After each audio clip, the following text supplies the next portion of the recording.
The exact day that abortion on demand made its entrance in America on the continent was right here in New York. And it was the day that the bill appeared in the New York legislature. The day was January 20th, 1970. Okay, what happens if you go 50 years later, one Jubilee, it takes you to the date, January 20th, 2020. Anything happen? The date that the plague officially entered America was January 20th, 2020, 50 years to the exact date.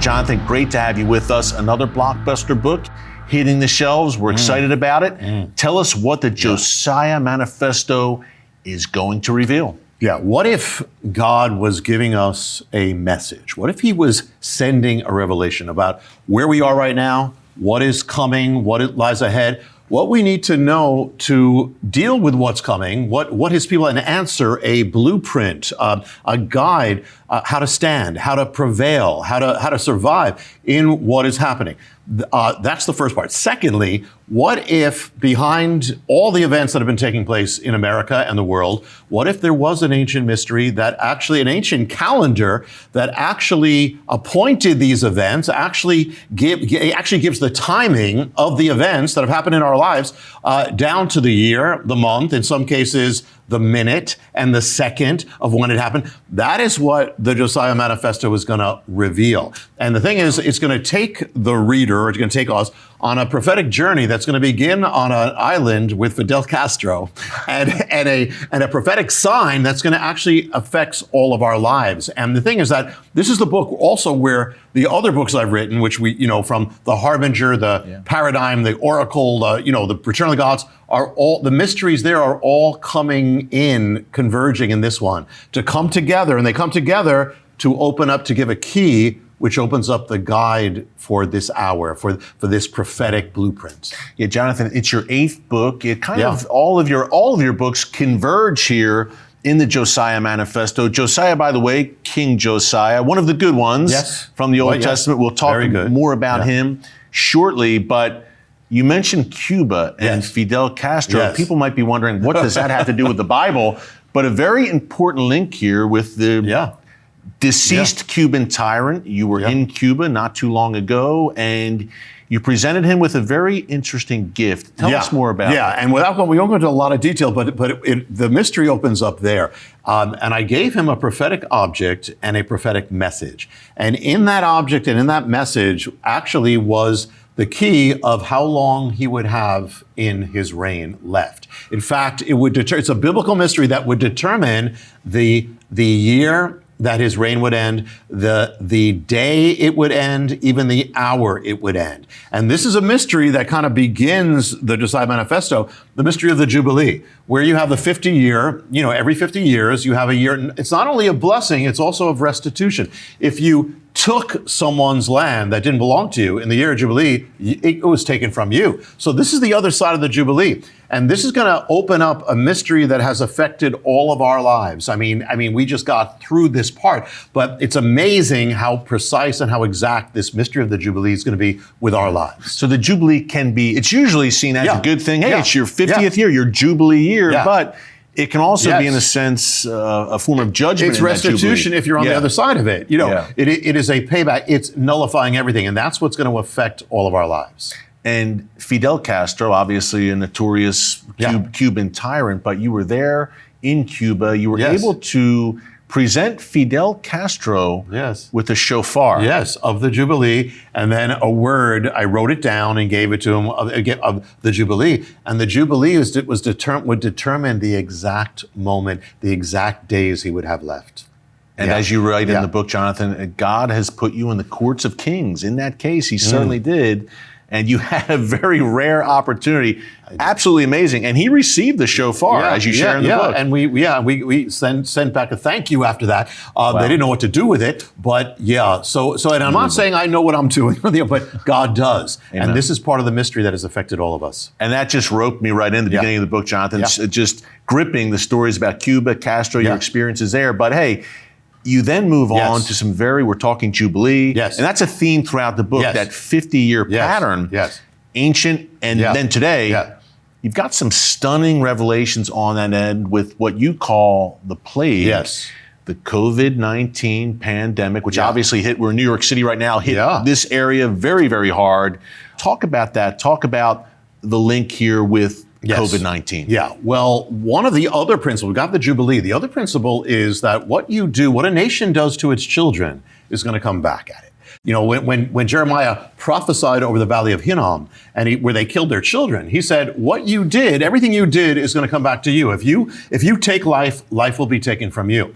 Well, now here's the thing, put it together. America began taking life of its children, or abortion on demand, not in 1973. 1970 was the year it began on American soil. So what happens if you take the Jubilee? Legalized in 73 through Roe v. Wade. All over the country, but it began on the soil in 1970. So where's the Jubilee? The Jubilee is 2020 of abortion. So we took life in 1970. Then in the year of Jubilee, it all comes back and life is taken through a plague. In fact, Jeremiah, when he speaks about what would happen because of what you did to the children, he says a plague, one of the judgments is a plague. So we have now a plague that comes upon America and the world, but it focuses on America. But now here's the thing about it. What about getting even more exact? The exact day that abortion on demand made its entrance in America on the continent was right here in New York. And it was the day that the bill appeared in the New York legislature. The day was January 20th, 1970. Okay. What happens if you go 50 years later, one Jubilee, it takes you to the date January 20th, 2020. Anything happen? The date that the plague officially entered America was January 20th, 2020, 50 years to the exact date. This was patient zero. The one death, the other death, to the exact day. And I want to ask you, how on earth, I know how, the Holy Spirit guides you with these patterns and the uncovering, the revealing of these ancient mysteries throughout your books. In the return, you mentioned the Valley of Hinnom a minute ago, Jonathan. In your last book, The Return of the Gods, which we also discussed here on TBN, you talked about what went down there at the Valley of Hinnom in ancient Israel when, by the way, Josiah was king. He put an end to it. That's right. But that was the world of his time. Tell us a bit more, just so people know, in the modern parallels of what went on in ancient Israel. Well, when they turned away from God, they turned to other gods. They turned to Baal and Moloch, and they offered up their children. So now we have America that has known God, turned away from God like clockwork. We start offering up our children, 60 million of them. And America actually spread it across the world. America was actually key in this. Now, the thing is, if you remember, during that's when the plague first came. But the day that it all fell on America, it was in March. In the middle of March, everything locked down. We were quarantined. Trump went on the air. The stock market crashed. It was called the day that changed everything. The media said this is the day that changed everything. It was March 11th, 2020. Everything, we were all locked in after that. Well, what happens if you go back 50 years to the Jubilee? It goes to March 11th, 1970. Anything happen? March 11th, 1970 is the day that abortion on demand actually began on American soil. And so 50 years later, to the exact day again, it comes down upon us. Now you mentioned Valley of Hinnom. That's where they're offering up their children. And one of the things that Jeremiah says is the plague and the death is going to return to the same ground where you offered up the children. And so the thing is, so what is America's Valley of Hinnom? It's New York. Not only did it begin on the continent in New York is the capital of abortion in America. More children have been killed where we are than any other place. So notice what happens. The plague comes to America. Then where does it go to? Focuses on this little tiny sliver of New York. And the thing is, 1 out of every 2 cases at one point were New York in America. 1 out of every 2. So the thing is that now there's a whole parallel, but let me just say this. Got to a point where it crossed a milestone where there were more cases of this plague, COVID, in New York than any other nation. Just in this one city. The state, but most of that's the city, more than China. Now, the date that it crossed the milestone was April 10th, 2020. Okay, what happened? Go back April 20th, go back 50 years, you go to April 10th, 1970. Anything happen? That's the day New York legalized abortion, on the exact day again. It is absolutely stunning. And folks, you can find all of this information and more in the Josiah Manifesto, Jonathan Cahn's blockbuster new book. Rabbi, look, the COVID lockdowns, any link there in the ancient blueprint in the mystery? Well, there is. There's something called the mystery of days, where the ancient holy days of Israel actually correspond with each shaking of America. We're not yet, but we'll get there. But let me just throw in just two things. That's a good tease. It is, but I didn't mean it that. But another thing is that when Jeremiah did this, it was at the gate where he gave the prophecy. Judgment comes to the gate, and the judgment comes through the gate. Well, what's the gate of America? New York is the gate. Here's the gate. It wasn't just that that abortion came here; it came through New York. In the first 3 years, until Roe versus Wade, you know that most abortions in America happened in New York. Most of them. It spread to the country. Well, what about 50 years later when this plague comes? What happened? It turns out, we didn't realize at the beginning, most of the cases of COVID in America came through the gate of New York. The same gate through which it came. And the thing is, and there was one other gate in America through which this abortion came in 1970 to the continent, and that was Washington State. Guess what the other gate was to come for the plague? It was Washington State. That's where patient zero was. And so the gate, in fact, and now let me give you, so the virus had the genetic markers of the two gates where America committed its sin exactly 50 years before. There's a question, Jeremiah, I call it the Jeremiah question. Basically he said, well, because the numbers of children you killed is basically the blood is coming back to you. Well, so the question is, what about the numbers? Could this actually have some kind of link of, well, in the first 3 years of abortion in America, up until Roe versus Wade, how many children were killed? 1.3 million. In the 3 year period of the plague, that was 50 years exactly from that period, how many people died of COVID? 1.3 million, the exact same number. And now that number of children, unborn children murdered in the womb is in the tens of millions. Yeah. Everything is exact. Everything is exact. Everything. Yeah. The patterns of the Lord. And it just shows you, throughout the book, I'm just reading it, Jonathan, thinking, the children are near and dear to God's heart, to the Father's heart. Oh, yeah. You don't touch the children. There's going to be a lot of millstones out there, I think, in the days to come. Jonathan, one of the mysteries in the Josiah Manifesto has to do with, hey, we're talking about all the hot button topics here. COVID, abortion, Roe v. Wade, January 6th. Yes. There is obviously the Capitol Hill riots, January 6th. Start that by telling us the mystery of former President Donald Trump. Yeah, actually, this is one of those things that this began in the paradigm where I first started speaking about how, and it actually came true after, and it's in the Josiah Manifesto, and that is this, that in the leaders of America, there is this strange thing that they're following these prototypes that you could find in the Bible. I won't go into a whole thing except to say Trump is following Jehu. And not that he knows what he's doing. I mean, he knows that he's following it. But Jehu was wild. Trump is wild. He was unpredictable. Trump is unpredictable. He fought with everybody. Trump fights with everybody. He started a crazy race to the throne. Trump started a crazy race. He says he drives like Jehu. He's crazy. It's a crazy drive. On that chariot. On that Jehu. chariot. That's right. And Jehu made an alliance with the religious conservatives of the land. And so did Trump. And then he comes face to face, Jehu comes face to face with a former first lady of the land, whose name was Jezebel. In our case, it was Hillary Clinton. And so you have the showdown between the two. Now everybody was saying Hillary's going to win, but according to the paradigm, Jehu wins and Hillary falls. Well, that's what happens. So now he comes to the Capitol area, and he sees a building, and he comes there this is Jehu, comes to the Capitol with an agenda to drain the swamp. So therefore, same thing. So Trump comes, but Jehu comes, and there's a gigantic temple of Baal. And this is where they kill children in the temple of Baal. This was the center. They sacrifice their own children. As a holy act. It's unconscionable. And yet we do it. And so the thing is that Jehu tears down the temple of Baal. Okay, so there's a template. When Jehu rises, the temple of Baal falls to the earth. When Trump began his rise, and it doesn't matter what you think about Trump one way or the other, it's not about that. But the point is, when Trump began his rise in the summer of 2015, there happened to be a temple of Baal that existed from ancient times in the world. It was in Syria, still existed.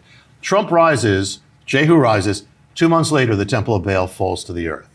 Wow. 2 months later. In Palmyra, Syria. In Palmyra, Syria. Right after, it's linked to the mystery of the paradigm. This is 2,000 years. And the other thing is, think about something. If the temple of Baal is linked to the killing of children, what it's saying, and this is something also after I wrote the paradigm, this came out, is that somehow this Jehu figure, Trump, is going to be linked to the tearing down of abortion.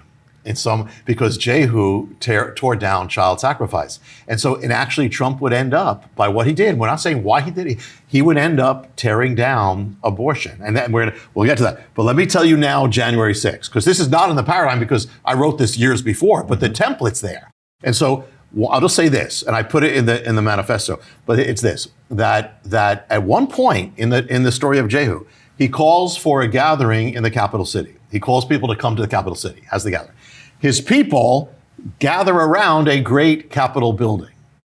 Then in Samaria. Then that's right. But so think about, I don't have to, we have a smart audience. I don't have to fill it in. Then the people of Jehu storm the building. They storm the building. Now, and while proceedings are going on in the building. So they storm the building. There's much more to this, but there's so much more, but I will just say this.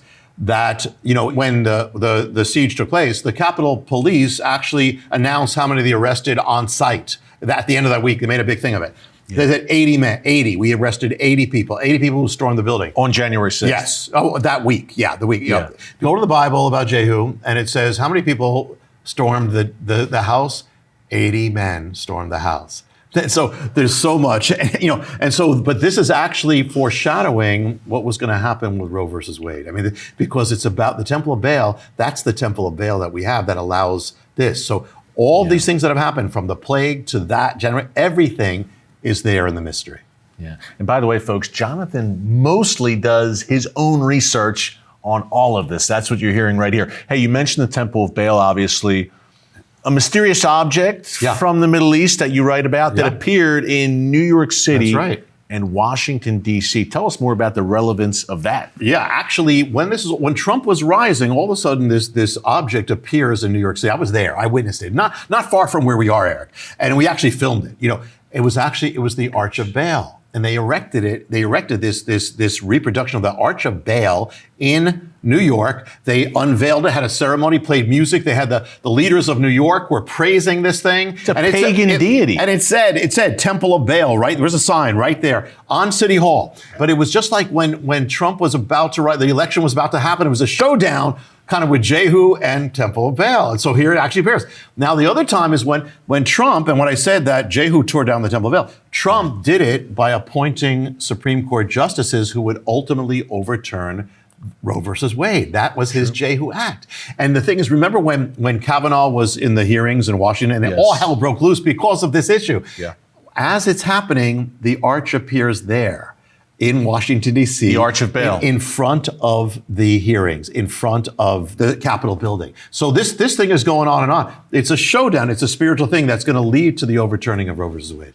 And Roe v. Wade plays a pretty significant part in this mystery. Tell us more about that. Yeah, well, the first part is that, it didn't begin in 1973. It began in 1970. So the thing is that actually when a disturbed woman named Norma McCorvey went to a lawyer and she met the lawyer at the end of January 1970. Okay, what happens? Go one Jubilee forward. It's 2020, end of January. That's when the plague comes on America. It's the anniversary of that. And then it becomes a lawsuit and is filed in March. So what happens in March? That's when the plague falls on our nation, 50 years anniversary. But it's going to go much deeper because the Jubilee is also about redemption. And we're going to see how the hand of God redeemed it according to his mystery. Yeah, we have obviously Dobbs versus Jackson, the case that overturned Roe v. Wade in June 2022. Also, I would presume, plays a part in this mystery, a major one. It does, because, in the Jubilee, everything's undone, overturned. Everything returns to where it was and is reversed. So here you have now another case.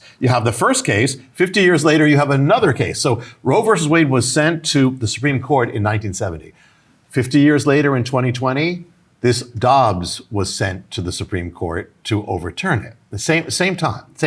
Then Roe versus Wade was received and taken up by the court in May 1971. 50 years later, pinpoints May 2021. That's exactly when Dobbs was received by the Supreme Court.